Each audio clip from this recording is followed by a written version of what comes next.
School psychologists are often confused for school counselors and educational psychologists. School psychologists look at mental health, attention, behavior, and learning problems and why students struggle with this. This field tends to not be well known, and there is a school psychologist shortage across the nation. But then in northern Colorado, it's especially concerning for areas that don't have big population centers, that don't have a lot of people living in them, because there's not a lot of people who graduate and decide they want to live in some of these rural areas, even if the rural areas are wonderful places to live.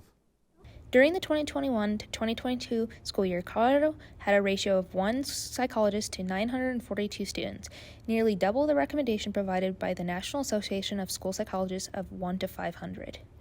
UNC professor David Hulak and assistant professor Jacqueline Anderson saw this need by applying and receiving $5 million in grants.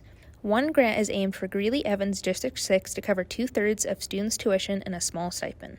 And part of that concern is that there is a very high need in Greeley.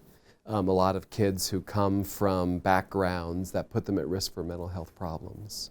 The second grant is designed for students who are bilingual in Spanish and English or are interested in working in a rural community, where the grant will cover the commuting expenses. Because it's not unusual when you're working in rural school systems to have to drive 100 miles a day. And that's an expense that's really difficult for a graduate student to bear. And so these federal grants are designed to help support some of those things.